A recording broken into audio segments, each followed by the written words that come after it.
Siemka, ja jestem Adacho i witam was w 251 odcinku Koku. Rozpoczynamy kolejną 50, zbliżamy się powolutku do odcinka 300.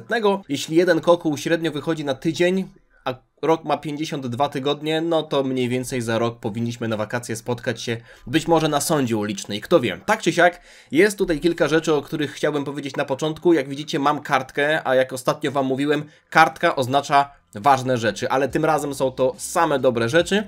A zacznę od rzeczy zdecydowanie najważniejszej, czyli zakończyliśmy obie tury licytacji charytatywnych w związku z 7. edycją akcji Pomaganie za jechanie i kłaniam się nisko po same smocze kule ze względu na to, że nie spodziewałem się, że te licytacje zakończą się takim sukcesem. Macie tutaj grafiki przedstawiające wszystkie figurki, w zasadzie nie tylko figurki, bo jest 9 figurek i smocze kule, które zostały wylicytowane i za jakie kwoty i przez jakie osoby. W sumie z samych licytacji udało się zebrać 4264 zł, ale to nie jest wszystko ze względu na to, że te licytacje przekroczyły swoje limity niczym Goku w Kaiokenie albo w ogóle Goku za każdym razem. Jak widzicie na tej grafice, Adrian, który wylicytował Goku kontra Buu, wylicytował tę figurkę za 599 zł, ale wpłacił na konto zbiórki 650. Adam wylicytował Babidiego za 350, ale wpłacił 400. Mało tego,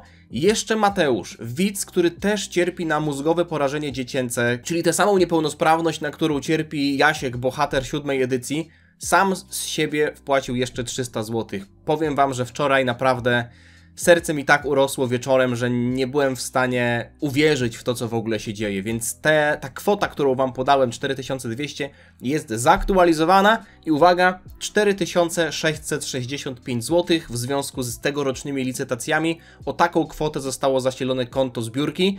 Jest to gigantyczny krok do tego, żeby osiągnąć ten cel. 7. edycja, 5 siódemek, 77 777. Także dziękuję w imieniu Jasia, jego mamy, od nich niedługo zobaczycie u mnie na kanale w jednym z filmów wiadomość, którą wiem, że mają zamiar nagrać w ramach podziękowań. Dziękuję też Maxowi, który jest tak naprawdę sponsorem tych wszystkich fantów. I dziękuję wam za to, że się zainteresowaliście. Tak naprawdę, gdyby nie to, że... Haha, nie powiedziałeś jeszcze o jednej rzeczy! Aha, no tak, jest jeszcze jedna rzecz, o której wam nie powiedziałem. Adam, który wylicytował mnie za 350 zł, wpłacił 400, ale zrzekł się mnie. Powiedział, żebyś wystawił mnie w licytacji za rok i wtedy wylicytuje mnie jeszcze raz. Wspaniały gest, prawda? Plus jeszcze obiecałeś, że pogłaszczysz mnie po głowie na odcinku. Tak, to prawda. Możesz mi to biurko opuścić?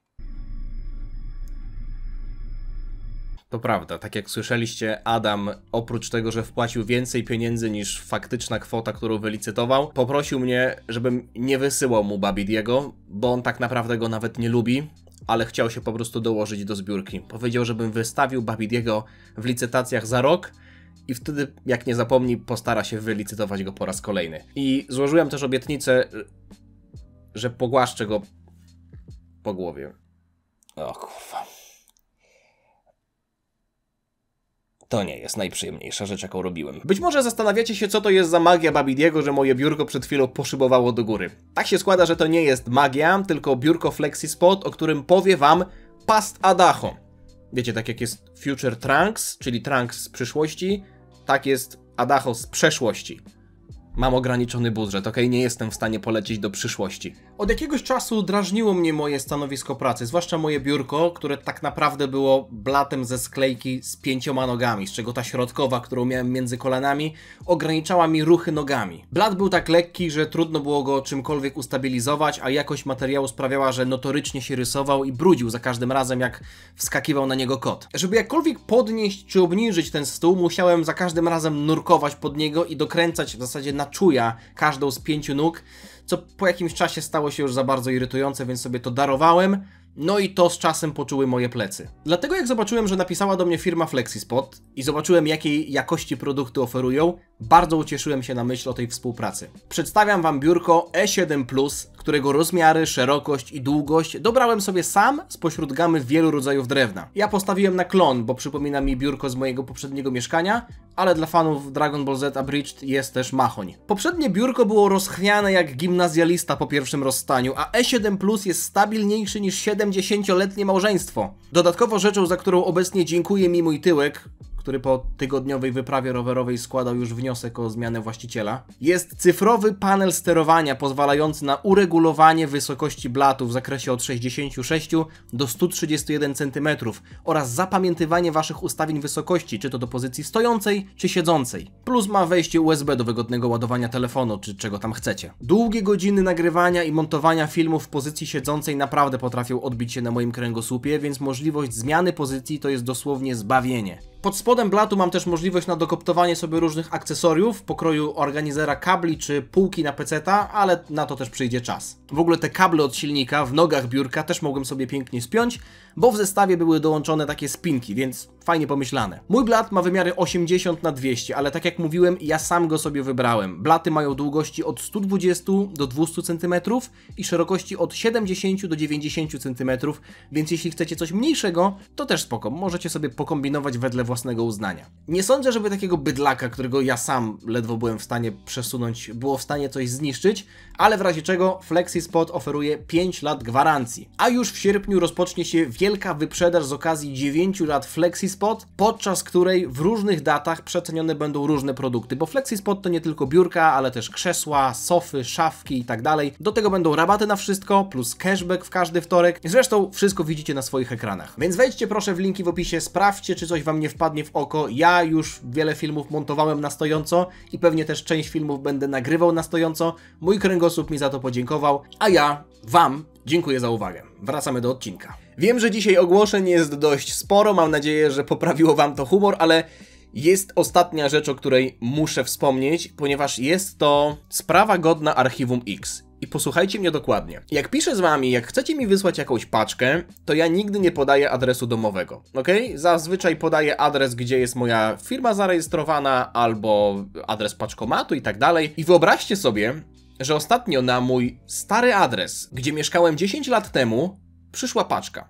Zaadresowana na moje imię i nazwisko. Bez nadawcy, bez żadnej informacji od kogo przyszła. I wiecie co się okazało? Że w środku, w tej kopercie, było bardzo dużo naklejek, różnorakich naklejek z różnych, powiedzmy, dzieł kultury i nie tylko. Ale co mnie najbardziej uderzyło, to ten list. Tak jak mówię, ja nigdy nie podaję adresu domowego, tym bardziej nie podawałem tamtego adresu, na który przyszła ta paczka, więc opcje były dwie. Albo ktoś jakimś dziwnym cudem wydobył z internetu ten adres, co jest praktycznie niemożliwe, bo musiałby być hakerem, albo zna mnie osobiście i wie, gdzie mieszkam, albo jest jednym ze starych widzów sprzed kilkunastu lat, którym być może kiedyś podałem swój adres, jak jeszcze miałem kilkuset widzów, bo pamiętacie chociażby ten ręcznie wyszywany Isaac, który przyszedł na tamten adres wtedy, chyba w 2013 roku, to jest jeden z pierwszych fanartów, jaki dostałem w życiu. Na pewno jeden z najlepszych w tamtym czasie. I to były czasy, kiedy faktycznie dawałem adres domowy. Słuchajcie tego. Nie wiem, czy to jest prawda, ale jeśli to jest prawda, to szczęka opada. Siemka Adacho, na wstępie chciałem podziękować Ci za Twój trud, że nagrywasz codziennie i zawsze mogę sobie coś włączyć w tle, co nie wymaga uwagi patrzenia w ekran. Wiadomo, są lepsze i gorsze serie, ale dzięki, że zapełniłeś lukę po Bukim. Dawno tego nie słyszałem, ale dziękuję. Fajnie by było, jakby na miniaturkach był podpis z jakiej serii, żeby na przykład było łatwiej omijać Dokana. Jest konflikt interesów. Ja chciałbym, żebyście klikali i nabijali wyświetlenia, a ty chcesz omijać serię. No niestety tutaj się nie dogadamy, ale doceniam próbę. W podzięce przesyłam ci naklejki zarówno DB, jak i inne, może się przydadzą. Niektóre może się spodobają, przy innych krzykniesz, ale gówno. No ale. Ja sobie je zamówiłem, żeby udekorować futrynę przy wjeździe do garażu gościa wychowanego w latach 90. Pozdrawiam, twój 38 widz, Bartek. Nie wiem, czy mu wierzyć.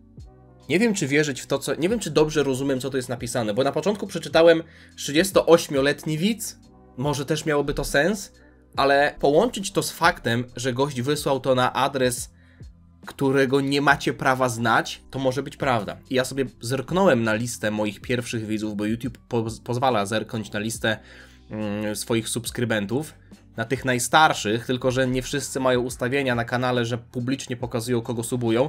No i też niektórzy zostawili unsuba, a potem jak zostawili suba ponownie, no to ta data pierwotnej subskrypcji się nadpisuje. Więc nie wiem, czy tam ten gość się znajdzie. Bartek, dziękuję Ci za paczkę, ale dla mnie to bardziej było creepy niż miłe. Nie róbcie mi takich niespodzianek. Przechodzimy do pytań. A, no tak, najbardziej łapkowane komentarze spod poprzedniego kokła to były komentarze, które na pierwszy rzut oka wychwalały moją urodę, ale piękny, ta obok też niczego sobie. Jak Marcia poderwała takiego kociaka, to ja nie wiem. Udam, że nie wiem, że to tak naprawdę jest komplement w stronę Marci, tylko zamaskowany za, powiedzmy, ścianą pewnego dowcipu, bo to w tamtym filmie to Marcia była tą ładną, ja byłem tym brzydkim i łysym. Ale dziękuję, cieszę się, że wam się spodobałem. Dzisiaj nawet założyłem koszulę Roshiego. Brzęcz Grzegorze.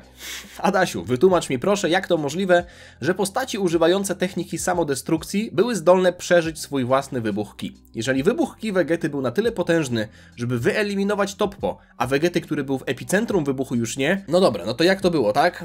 Wiem, że to było i w przypadku 17 i Vegety w turnieju mocy tylko w anime, więc średnio halo, panie Brzęcz Grzegorzu. W zasadzie Brzęcz Grzegorze. Kwestia indywidualna, co traktujemy jako kanon. Dzisiaj jeszcze będę się posiłkował tymi słowami Toyotaro, które mogą być takim wytrychem, mogę powiedzieć, bo Toyotaro powiedział, że każdy sobie sam ustala kanon, a on traktuje wydarzenia z Dragon Ball Online jako kanoniczne.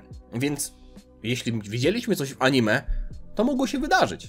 Jak najbardziej. I moim zdaniem się wydarzyło. Liczę na twój poetyzm i kreatywność, a nie suche fakty. No, gdybym miał rzucić ci suche fakty, to byłoby takie, że Vegeta musiał przeżyć. Ale w Majin Buu Sadze nie przeżył, więc możemy porównać sytuację z Majin Buu Sagi, kiedy Vegeta użył Final Explosion i nie przeżył, i na turnieju mocy, kiedy Vegeta bezpośrednio nawiązał do tej pierwszej sytuacji, więc użył tej samej techniki, ale przeżył. Co się zmieniło? W anime można powiedzieć, że też padło jakiekolwiek wytłumaczenie, ale ono było mało satysfakcjonujące. Czyli Vegeta wtedy był słabszy, teraz jest silniejszy. Po prostu jego ciało jest silniejsze i było w stanie przeżyć wybuch. Ale to totalnie nie ma sensu, jeśli się temu przyjrzymy, bo można byłoby powiedzieć w ten sposób, gdyby Vegeta użył tak samo silnego wybuchu w turnieju mocy, jak wtedy w Majin Buu Sadze. Okej, Vegeta na turnieju mocy był znacznie silniejszy niż Majin Vegeta, który wysadzał się w Majin Buu Sadze. Ale ten wybuch też był silniejszy, więc tak naprawdę proporcje można powiedzieć, że były te same. Tylko wiecie, co się zmieniło? I tutaj wlatuje już, powiedzmy, mój freestyle. Vegeta dopracował tę technikę, to jest pierwsza sprawa, a druga taka, że walczył z innym przeciwnikiem, o innym poziomie mocy. Zwróćcie uwagę na to, że Majin Buu był od Majin Vegety silniejszy. Więc Majin Vegeta, nawet gdyby zebrał całą swoją ki, to nie pokonałby Majin Buu, prawda? No jest to logiczne, musiałby zebrać coś więcej. Dlatego Majin Vegeta w Dragon Ballu Z oprócz swojej ki dołożył do tego wybuchu energię życiową. Więc nawet gdyby był w stanie przeżyć ten wybuch, to zużył, jakby wypalił całą energię podtrzymującą jego życie. I to oczywiście wzmocniło ten wybuch, ale Vegeta przypłacił za to życiem. W przypadku turnieju mocy mieliśmy sytuację, w której Vegeta i Toppo walczyli wcześniej i widzieliśmy, że Vegeta zaczyna przytłaczać Toppo. Były sceny, kiedy Toppo wygrywał z Vegetą, ale potem Vegeta się wściekł na Toppo i zaczął tak naprawdę niwelować jego ataki, które były otoczone energią zniszczenia, więc Vegeta w tamtym momencie, można powiedzieć, że pod koniec walki przewyższył Toppo poziomem. Więc na logikę, czy potrzebował sięgać do rezerw? Czy potrzebował korzystać z energii życiowej, żeby przewyższyć Toppo? Nie, jeśli tutaj mieliśmy poziom Toppo, a tutaj mieliśmy Vegetę, to znaczy, że jego ki sama wystarczyła do tego, żeby wygrać z Toppo, żeby go zmieść, żeby wyprowadzić atak na tyle silny, żeby Toppo nie mógł go skontrować, żeby był wypchnięty przez niego. Więc to może być jedno wytłumaczenie, że Vegeta użył tylko swojej ki, która wypchnęła Toppo, ale przez to, że wydobył z siebie całą swoją energię, nie miał już siły na cokolwiek, nie miał już siły na walkę dalszą, na przetransformowanie się w cokolwiek i tak dalej, i tak dalej. Dlatego tak mogło to wyglądać. Ale drugie wytłumaczenie jest takie, oczywiście też to jest mój freestyle, że Vegeta dopracował tę technikę. Tak jak w przypadku Majin Buu Sagi, być może było to tak, że Vegeta skumulował całą swoją energię w jednym momencie w sobie, prawda? i błyskawicznie ją wyrzucił z siebie. Więc mieliśmy coś w stylu wybuchu. Można byłoby to porównać do tego, jakby Vegeta sobie wsadził, nie wiem, połknął granat i wybuch oczywiście też mógł zranić osoby, które były blisko, bo to był bardzo silny granat, ale oczywiście też wpłynął na niego, no bo to on był, tak jak napisałeś, w epicentrum tego wszystkiego. Ale w przypadku turnieju mocy być może było tak, zwróćcie uwagę na to, że Toppo jak był wyrzucany przez ten atak, to był wypychany. No nie? On nie był złapany tak bardzo bezpośrednio w ten atak, tylko był wypychany. Tak jakby to była tylko fala uderzeniowa. Majin Buu był złapany w to ki i przez to został zniszczony. Być może Blue Vegeta w Dragon Ballu Super nie zrobił wybuchu granatu, tylko zebrał całą swoją ki i wyrzucił ją z siebie. Więc tak naprawdę mieliśmy tylko podmuch tej ki i cała ta fala uderzeniowa tak naprawdę poleciała na zewnątrz we wszystkich kierunkach, ale Vegeta nie był w epicentrum wybuchu, bo to nie był wybuch. To było po prostu wyrzucenie swojej całej ki w jednym momencie. Oczywiście, że jakieś tam Vegeta obrażenia otrzymał, bo to był nadal wielki podmuch ki, ale on nie był w centrum wybuchu. Być może tak to wyglądało. Mam nadzieję, że jesteś usatysfakcjonowany, panie Grzegorze. Pozdrawiam. Umyj se pachę 6804.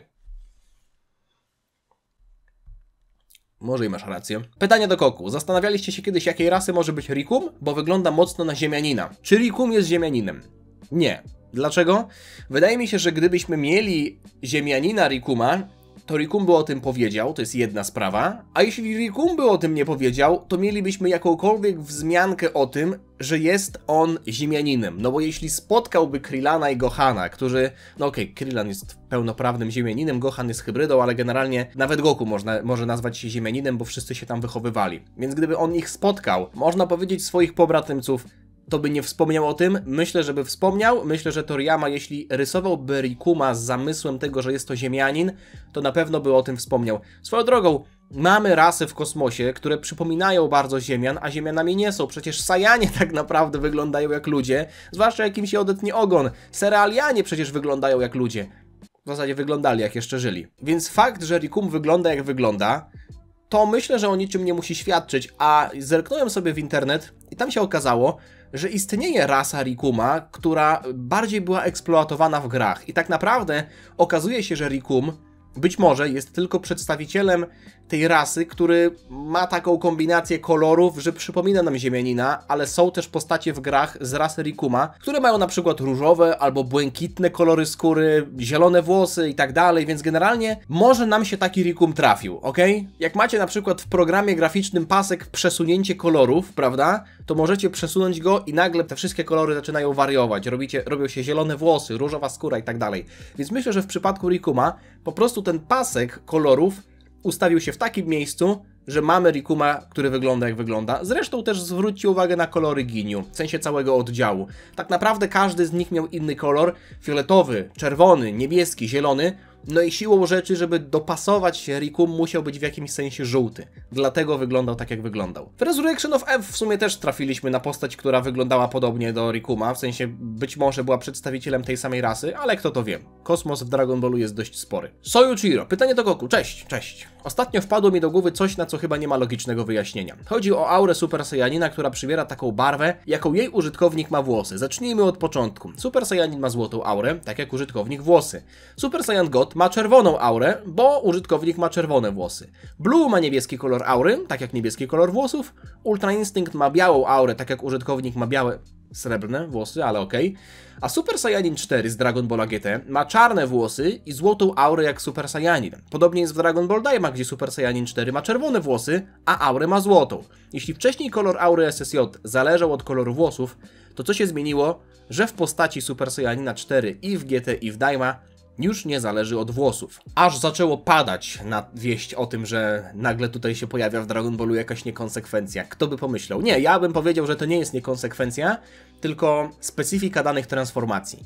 Zwróć uwagę na to, że w przypadku boskich transformacji, które wymieniłeś jako przykłady, czyli God, Blue i Ultra Instinct, mamy do czynienia z inną formą ki. Okej, można powiedzieć, że Super Saiyanin God i Super Saiyanin Blue to też są inne stopnie Super Saiyanina, ale one bazują na czymś innym. To są fundamentalnie inne transformacje jeśli chodzi o typ używanej energii. Super Saiyanin 1, Super Saiyanin 2, Super Saiyanin 3 naprawdę zaczyna mocno padać i Super Saiyanin 4 to są transformacje, które korzystają przede wszystkim ze śmiertelnej ki, ale też ich nazewnictwo daje nam pewną sugestię, że są to tak naprawdę cały czas kolejne stadia, ale tego samego drzewka umiejętności. Podejrzewam, że gdybyśmy kiedyś zobaczyli Super Saiyanina 5, którego swoją drogą Toyotaro jeszcze jako Toyble narysował w swojej mandze Dragon Ball AF i miałby on mieć białe włosy, to nadal stawiam, że mógłby mieć złotą aurę. W sensie, mam nadzieję, że tego nie zobaczymy, chyba że naprawdę zajebiście to zostanie wytłumaczone, ale Super Saiyanin 5, nie sądzę, żeby ta transformacja miała się tak nazywać. Wiem, że robię trochę dygresję, nawet nie wiem, czy nie było pytania na ten temat, to może nie będę robił dygresji. Generalnie myślę, że chodzi o genezę form, prawda? Czyli śmiertelna ki, boska ki, w przypadku Ultra Ego, które korzysta tak naprawdę z boskiej energii zniszczenia, co Goku tak naprawdę potwierdził w momencie, kiedy Vegeta po raz pierwszy włączał tę formę, tam też mamy fioletowe włosy i fioletową aurę. Tylko że to nadal jest inny typ energii. Zwróć uwagę na to, że Goku albo w ogóle postacie w bazowej formie często mają białą aurę, czyli można powiedzieć, że jest to aura jakby zwykłego człowieka, prawda? Gdyby zwykły człowiek, dajmy na to Herkules czy Videl, też mieliby się wzmocnić w ten sposób, to aura każdego człowieka, chyba że czymś zmącona, byłaby po prostu biała. Super Saiyanin zmienia tę aurę na złoty kolor, ale każdy kolejny Super Saiyanin to jest tak naprawdę Super Saiyanin. Mówię o tych ze śmiertelną ki. W przypadku tych boskich form nie korzystamy już z tej ludzkiej, zwykłej, śmiertelnej, białej ki, tylko zmienia się ona na czerwoną, więc być może można byłoby powiedzieć, że czerwony w połączeniu z żółtym, prawda, czyli boski Super Saiyanin i Super Saiyanin, to nie powinien być niebieski, tylko pomarańczowy. No ale tutaj już wchodzi po prostu inwencja twórców, także nie będę aż tak bardzo w to wchodził, ale myślę, że... O, co tu się wydarzyło? Czemu tutaj tak przycięty komentarz? Aż dziwnie to wygląda. Teworma 2 Szak. Może Teworma? Nie wiem. Przepraszam. Dzień dobry, Idaho. Pytanie do Koku. Okej. Jak myślisz, czy biorąc pod uwagę fakt, że teraz Toyotaro jest odpowiedzialny za mangę Dragon Balla, myślisz, że niedługo zobaczymy kanonicznego SSJ5, tak jak to Toyotaro kiedyś wymyślił? Osobiście uważam, że to całkiem realne, zwłaszcza, że mamy oficjalnie biało-srebrną formę, a Goku łączy ją z innymi transformacjami. Myślę, że mógłby jakoś to wykombinować, żeby złączyć SSJ4 z Daima wraz z Ultra Instynktem i odnowić wizję sprzed lat. Tak jak powiedziałem przed chwilą, myślę, że jeśli Super Saiyanin 5 pojawi się w kanonie, czego raczej bym nie chciał, bo jest to karykaturalnie wyglądająca forma. Swoją drogą, zobaczcie, dalej mam tę figurkę, którą dostałem lata temu. Myślę, że to nie byłaby forma, która wyglądałaby w ten sposób. Pamiętam, że nawet on ma na podkładce tutaj swojej, zobaczcie, podstawce w zasadzie, AF.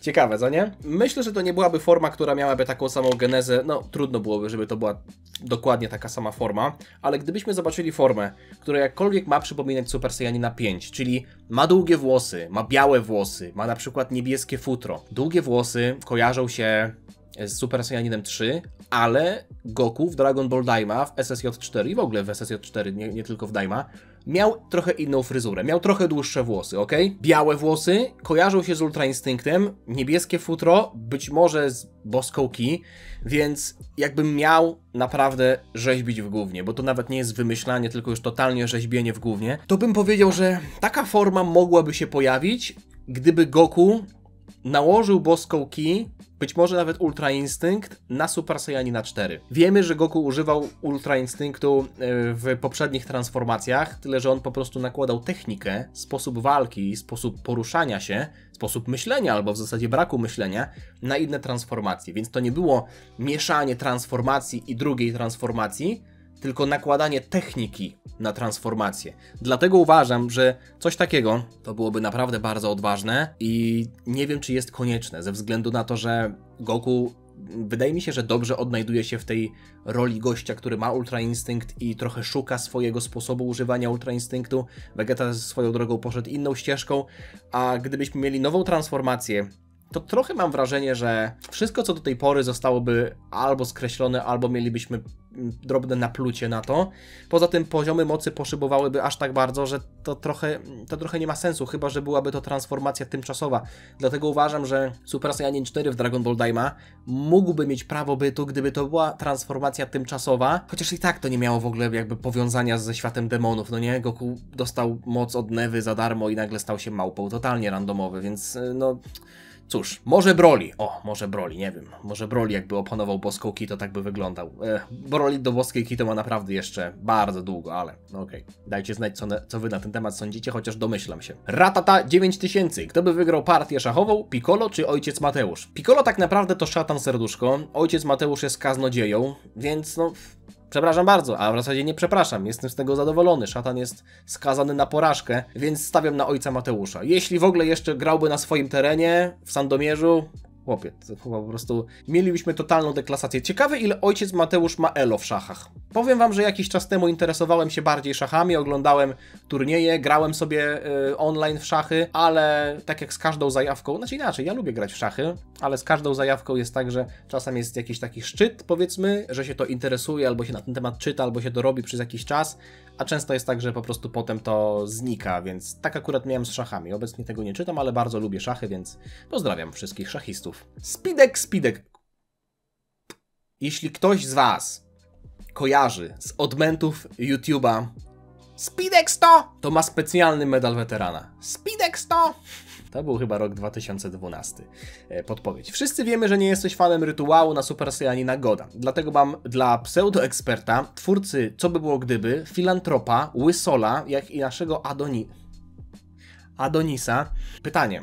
Zapomniałeś napisać pytanie. Jak według ciebie powinien być wprowadzony Super Saiyanin God? Bo ja kupuję ten rytuał. Saiyanie byli barbarzyńcami, nawet jeśli znalazło się kilku o czystym sercu, to raczej nie wspieraliby barbarzyńskich pobratymców i możliwe, że nie wykazywaliby takiego poziomu mocy jak w Goku w Battle of Gods, albo nawet ich ciało nie wytrzymałoby przyrostu ki, dlatego mi się wydaje, że realnym jest ten rytuał. Okej, wrócę do pierwszej części, czyli to, co napisał Speedek 100!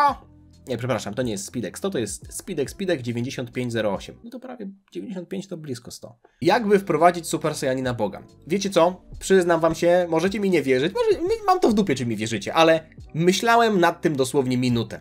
Pomyślałem sobie, powiem wam, jak wyglądał mój proces myślowy. Jak wprowadzić Super Saiyanina Boga, żeby nie wprowadzać rytuału, ale żeby też nie było czegoś takiego, że Goku i Vegeta osiągnęli go poprzez trening. No bo Beerus przyleciał na Ziemię, bo chciał go zobaczyć. Dlaczego Beerusowi się on przyśnił i jak moglibyśmy go zobaczyć w Battle of Gods? Mieliśmy tam tę legendę o Yamoshim, który był pierwszym Super Saiyaninem Bogiem, bo mu koledzy przekazali ki. Wiecie, co jest największym dla mnie problemem w tym wszystkim? Okej, mogli mieć czyste serce.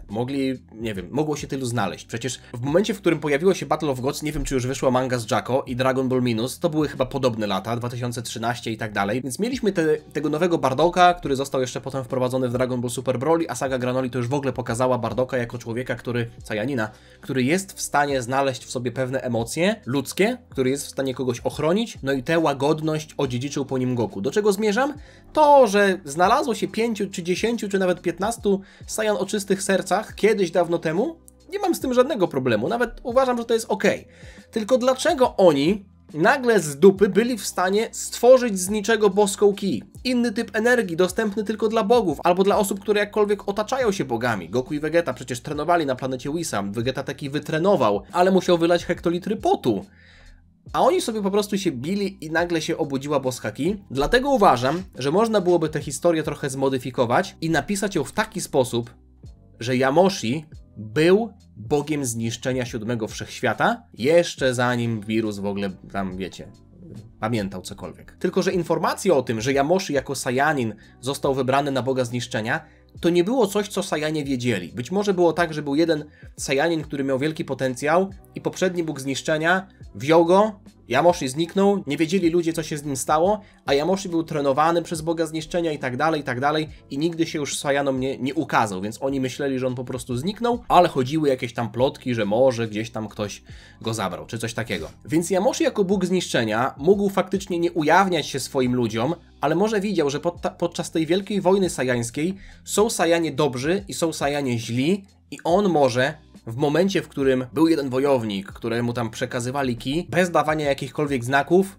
przekazał cząstkę tej swojej energii. Więc wtedy narodził się Super Saiyanin Bóg, ale nie ze względu na rytuał, tylko ze względu na to, że Yamoshi, jako Bóg zniszczenia, przekazał swoją energię temu wojownikowi. I wtedy można byłoby to też fajnie połączyć z tym, że Beerus miał sen o Yamoshim, bo był on jednym z poprzednich bogów zniszczenia, ale Beerus tak naprawdę go nigdy osobiście nie poznał. Mogłoby to wyglądać tak, że mieliśmy Yamoshiego, potem mieliśmy kolejnego boga zniszczenia i potem był dopiero Beerus, więc Beerus znał tylko poprzedniego, ale coś tam kiedyś słyszał o jakimś jeszcze wcześniejszym i może dlatego on mu się przyśnił i dlatego przyśnił mu się Super Saiyanin Bóg i wtedy w Battle of Gods moglibyśmy zrobić tak, że życzenie do Shenlonga to nie było to, żeby on powiedział, jak się robi ten rytuał, tylko żeby na przykład sprawić albo pomóc sprawić, że Goku stanie się na chwilę tym Super Saiyaninem Bogiem i wtedy dusza Yamoshiego, która gdzieś tam krąży poza światach albo gdzieś tam nie wiadomo gdzie jest, stąpiłaby na chwilę na Goku i przekazałaby mu cząstkę tej boskiej energii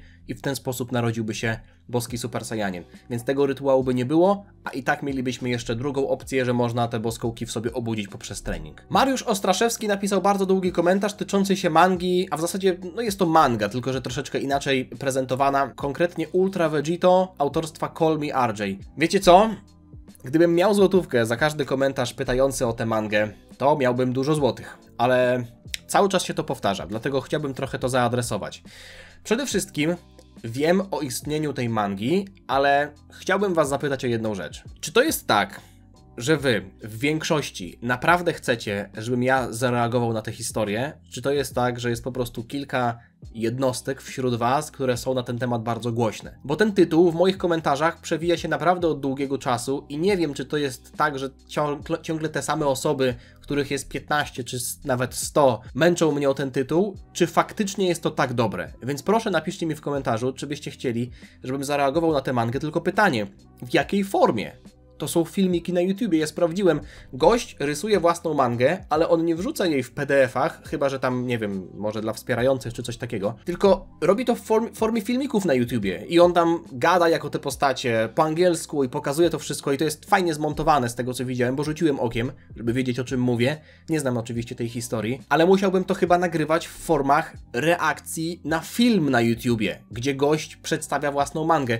Jeśli jestem w błędzie, to mnie proszę z niego wyprowadźcie. Ale no wiecie, ja nie chcę być głuchy na wasze prośby. Jeśli faktycznie jest to tak fajna historia, to okej, mogę dać jej szansę. Nie mówię, że już teraz, zaraz, ale chciałbym po prostu zobaczyć, jak to można byłoby ugryźć z takiej technicznej strony, prawda? Więc dajcie mi znać, jak to wygląda. Jeśli ktoś się interesuje tym tematem i czy nie byłoby problemów z tym, że Call Me RJ by zgłaszał moje filmy ewentualnie za reakcję, tak jak robił to Master Media. Maniek DBS, pytanie do Koku. Taka mnie rozkmina naszła. Jakby się potoczyły losy 18 i Krillana, jakby Gohan pokonał Cella, tak jak sugerował mu Goku. Gohan się otrząsa ze swojej aż nadto pychy, pokonuje Cella potężną Kamehameha, ale w efekcie 18 nie jest wypluta. Czy w takim razie, przez nieobecność androida Wodendiego, los jakoś by później połączył Krillana ze swoją wybranką? Na przykład on by jej szukał, bo się w niej zakochał i by w końcu ją znalazł, albo 18 by poszła ze swoim bratem na wyspę Minotaura, albo ona by szukała beznosowego wojownika, gdyż chciałaby wyjaśnień, dlaczego ona żyje. Ja bym powiedział tak. 18 nie zostaje wypluta, więc ginie w taki sam sposób jak 17, prawda? Bo 17 potem został wskrzeszony życzeniem. On się znalazł, nie wiadomo dlaczego, na polu walki, no i zmienił swoje życie. Więc w takiej wersji wydarzeń, którą tutaj opisałeś, 17 i 18 byliby obok siebie. I 17 pewnie dalej zrobiłby to, co zrobił, czyli stałby się obrońcą przyrody. A co zrobiłaby 18? Nie wiadomo. Pewnie poszłaby żyć swoim życiem, być może skończyłaby jak Lunch, która by sobie po prostu żyła, nie wiem, albo założyłaby swoją rodzinę i tak dalej. Zwróćcie uwagę na to, że 18 przez to, że była u Dendiego, to był tak naprawdę zapalnik do tego, żeby ona się mogła w pełni zakochać w Krillanie albo zobaczyć, że Krillan jest dobrym człowiekiem, bo po pierwsze, 18 się tam obudziła i padło info w mandze, że o, to Krillan cię tam uratował, bo chyba się w tobie zakochał. Potem, mimo tego, że 18 dała mu kosza i potem podglądała ich zza słupa, to Krillan i tak jedno życzenie dla nich przeznaczył, więc ona wtedy mogła zobaczyć, jaki Krillan jest, a w tej wersji wydarzeń by tego nie było. Jedyne ich spotkanie to byłoby na tej autostradzie, gdzie dała mu buziaka w policzek. Więc Krillan, myślę, żeby odpuścił, darowałby sobie, to po pierwsze, po drugie 18 nie miałaby chyba pretekstów, żeby go słuchać, więc stawiam, że żyłaby swoim życiem. Także uważam, że Gohan w pewnym sensie Krillanowi ustawił życie, ale gdyby Krillan nie miał żony, być może nie poszedłby do pracy, bo 18 go zmuszała do tego, żeby ten zarabiał. Oczywiście 18 jest materialistką, więc może Krillan byłby jeszcze silniejszy, bo poświęciłby się treningom. To jest dobry, myślę, że materiał na co by było gdyby. Siwy 564. Adacho, mam takie nietypowe pytanie. Miło by było, jakbyś odpowiedział. Czy płacisz podatki za kasę z YouTube'a? XDD. To też jest moja reakcja. Głupie pytanie, a ja się nad tym zastanawiam, bo skąd ci goście od podatków wiedzą, ile zarabiasz i w ogóle pewnie nie wiedzą, że masz kanał nawet. Czy z punktu widzenia prawa jesteś gościem bezrobotnym? Siwy jest nastolatkiem, zerknąłem sobie na jego kanał. Siwy być może też niedługo będzie zarabiał na YouTubie i dlatego pyta kogoś, kto ma większą wiedzę na ten temat. Siwy, pozdrawiam cię serdecznie, życzę ci powodzenia z twoim kanałem. Jak to napisałeś, goście od podatków wiedzą, ile zarabiam, bo im muszę o tym mówić. Muszę składać deklaracje. Gdybym tego nie robił, to potem jakby skarbówka się dowiedziała, to mogłaby mnie pociągnąć do odpowiedzialności za unikanie podatków. Także tak, płacę podatki co miesiąc, mam swoją działalność, więc nie jestem według prawa bezrobotnym, bo odprowadzam też składki, więc być może ja bym nie powiedział, że to jest głupie pytanie. Uważam, że warto pytać o takie rzeczy, bo to są realne problemy i tak jak uważam, że większość rzeczy, których się uczymy w szkole, albo może inaczej, teraz nie wiem, co jest w szkole, bo dawno temu byłem w szkole, prawda? Już dawno szkołę skończyłem, ale myślę, że takie rzeczy, na które moi koledzy, moi rówieśnicy patrzyli jako na niepotrzebne, jakieś tam całki, niecałki, logarytmy i tak dalej. Okej, może to się nikomu nie przydać, ale matematyka na przykład też uczy w pewnym sensie logicznego myślenia, więc nie mówię, że to jest nieważne, mówię, że to jest ważne, ale moim zdaniem na przedmiotach typu przedsiębiorczość, bo miałem coś takiego w liceum, powinno być więcej takich realnych problemów, albo w ogóle w szkole powinno być więcej nauki o takich realnych sprawach typu właśnie podatki. Dlatego uważam, że warto pytać, pytający nie błądzi, szukający nie błądzi i tak dalej, i tak dalej. Adam P. Pytanie do Kokuł 3. Kokuł 2 jeszcze nie wyszła, a ty już do Kokuł 3 zadajesz pytania? Czy nie uważasz, że przez ZGT Vegeta miał dobrze zarysowany ark stawania się ziemianinem kulturowo? Co Sage jego strój stawał się coraz mniej kosmicznym. W Salsadze miał zbroję, ale zrobioną przez Zimankę Bulmę. W Busadze już nie miał zbroi, tylko niebieski strój. Potem pod koniec Zetki ubierał się jak człowiek, czasem tylko miał swoje rękawiczki, a GT pociągnęło ten wątek dalej. Natomiast w Super mamy tutaj regres tego arku. Vegeta wraca do swojej zbroi, pewnie dlatego, że tak się lepiej sprzedaje w swoim ikonicznym wyglądzie. Zanim odpowiem na to pytanie, muszę zrobić pewną dygresję, która mnie męczy i to nie jest absolutnie przytyczek w twoją stronę, Adam, bo sam używałem tego słowa, które muszę wam powiedzieć, że mnie mierzi. Do dzisiaj mnie mierzi, bo uważam, że jest to taka trochę chamska kalka językowa z angielskiego iconic. I to jest słowo, które po angielsku ma określone znaczenie. Vegeta w swojej zbroi jest iconic, wszyscy go z tym kojarzą, prawda? Jest to popularne. I ja wiem, że język jest płynny, są neologizmy, z czasem słowa nabierają nowych znaczeń i być może słowo ikoniczny, i wiem, że dużo osób go używa w takim kontekście, mogłoby pasować, mogłoby oddawać 1 do 1 znaczenie słowa angielskiego iconic. Tylko że ikoniczny, wedle słownika języka polskiego, to jest albo odnoszący się do ikony, czyli obrazu religijnego, nie sądzę, żeby w tym przypadku to było adekwatne, albo dotyczący obrazu lub obrazowania, czyli zupełnie nie to, o czym mówimy. Już bardziej pasowałoby słowo ikonowy, ponieważ jednym ze znaczeń tego słowa jest rzecz lub osoba będąca symbolem czegoś. Tylko że dalej mówimy tutaj o pewnym pompatycznym znaczeniu tego słowa, prawda? Moim zdaniem najlepszym słowem, które oddaje znaczenie słowa iconic po angielsku jest słowo kultowy. Bo okej, może też być związane z kultem, na przykład kultem religijnym, ale jednym ze znaczeń jest popularny w jakiejś grupie społecznej. Strój Vegety nie jest popularny na całym świecie, ale jest popularny wśród fanów Dragon Balla. My, fani Dragon Balla, wiemy, że to jest jego kultowa zbroja. My, fani Dragon Balla, wiemy, że kultowym jest stwierdzenie, nie będę się z tobą scalał, albo kultowymi są jakieś teksty, prawda? Proszę odpowiedzcie mi, bo ja się tutaj nie mądrzę, tylko tak jak tutaj kolega wcześniej, Siwy, szukam odpowiedzi, ale wracając do twojego pytania, być może tak jest, tylko że Dragon Ball GT podąża trochę inną ścieżką, a w Dragon Ballu Z na sam koniec mamy sytuację, która działa się po Dragon Ballu Super.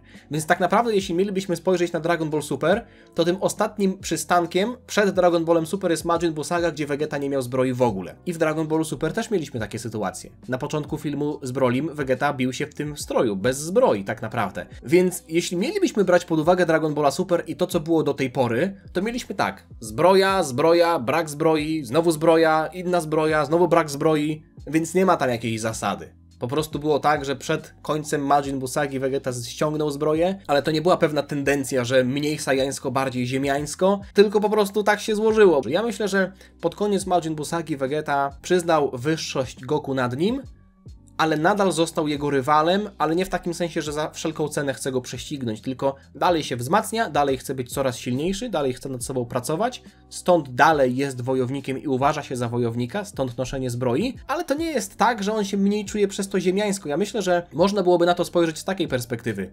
Vegeta w pewnym momencie miał kryzys wieku średniego i być może chciał pokazać to, kim jest poprzez ubiór, a potem w pewnym momencie dojrzał do tego i stwierdził, że to, jak się ubiera, nie jest ważne, tylko ważne jest to, co on sam ze sobą czuje.